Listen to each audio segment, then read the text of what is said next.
किसी जमाने में आतंक का पर्याय रहे चंबल के जाने माने डाकू मलखान सिंह ने आज भाजपा का साथ छोड़कर कांग्रेस का हाथ थाम लिया। सैकड़ों कार्यकर्ताओं के साथ आज राजधानी भोपाल पहुंचे कमलनाथ के सामने कांग्रेस की सदस्यता ली।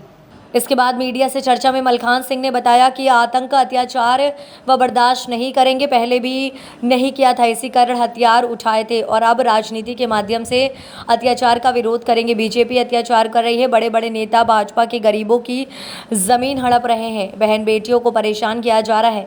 मैं बिल्कुल बर्दाश्त नहीं करूंगा और उनकी रक्षा करूंगा।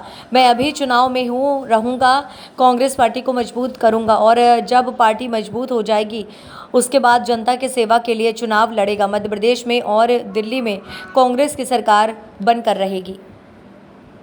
मुझे अन्याय बर्दाश्त नहीं हुआ। गरीबों की जमीन छीनी है। आज भाजपा का प्रदर्शन 3 जिले में सबसे ज्यादा चल रहा, शिवपुरी, गुना और अशोकनगर। इनने गरीबों की जमीन कब्जा की है। कांग्रेस के एक आदमी ने किसी जमीन पे कब्जा नहीं किया है। सारे भाजपा की सरकार में इनके कब्जा कर रहे हैं, अत्याचार कर रहे हैं, फर्जी लोगों को केस लगा रहे, फर्जी लोगों को जेल में पहुंचा रहे, किसान की गरीब की जमीन छीन रहे हैं। अन्याय नहीं मुझे बर्दाश्त हुआ। अगर अन्याय मुझे बर्दाश्त होता तो 15 साल अपने परिवार को छोड़ के बेहड़ में, कंकड़ पत्थर में, कांटों में अपना जीवन नहीं गुजारते। मैंने अन्याय को बर्दाश्त नहीं करेंगे।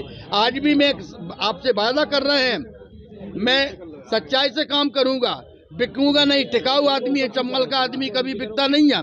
और बहन बेटियों की रक्षा कर कर भारतीय जनता पार्टी को बिल्कुल हमारी जनता खत्म कर देगी 2023 में।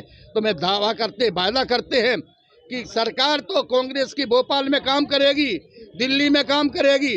अकेले में जनता का बहन बेटी का मैं स्वयं अपने हथियार लेके बहन बेटी की रक्षा करेंगे और पूरे प्रदेश में कहीं बहन बेटी पे आंच नहीं आने देंगे। चाहे आप भी बीजेपी में थे जी, अब आप कांग्रेस में शामिल हो। अरे बीजेपी में सब बड़े बड़े बीजेपी में रहे, बड़े बड़े उसमें रहे।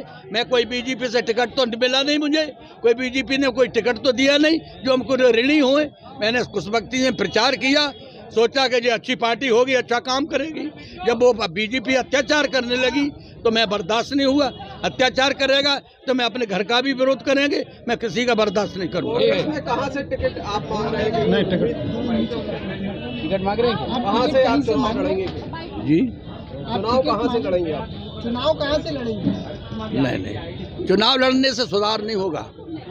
मेरे अकेले चुनाव से कुछ नहीं होगा। मैं अभी तो जनता की सेवा करेंगे। चुनाव का मूड मैंने कभी नहीं बनाया।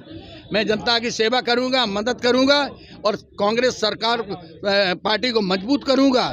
जब कांग्रेस सरकार पार्टी मेरी मजबूत हो जाएगी तो मैं जनता की सेवा के लिए उतरूंगा। आज वो जनता की सेवा कर रहे हैं। हम किसान के बेटे हैं, जमीन है, पूजा करते हैं, नहीं कि मंदिर बनाए हमारी खेती पे। हम कहीं नहीं, पर वीआईपी लोग नहीं है। अकेले मैंने वायदा किया है कांग्रेस से, मैं सच्चाई का काम करूंगा, भाजपा जैसा काम नहीं करूंगा। अन्याय की लड़ाई जरूर लड़ूंगा और बहन बेटी की रक्षा के लिए मलखान सिंह बिल्कुल एक सिपाही और पहरेदार बनकर रक्षा करेगा। मुझे बलात्कार जो हो रहा है वो मुझे एक कांटे की तरह चुभ रहा है। ये जो तो मैंने 15 साल के जीवन में 2.5 साल की, 3 साल की बच्चियों के साथ बलात्कार, और कम से कम कॉलेज में हमारी बहन बेटी नहीं जा रही, ये क्या है? अन्याय अत्याचार इतना बढ़ गया है। भाजपा सरकार में मुखिया ताली बजाए रहे, अपनी कोठी बनाए रहे, फैक्ट्री लगाए रहे, ये पैसा कहाँ ले जाओगे? मरने के बाद तुम्हारे पास क्या बचेगा?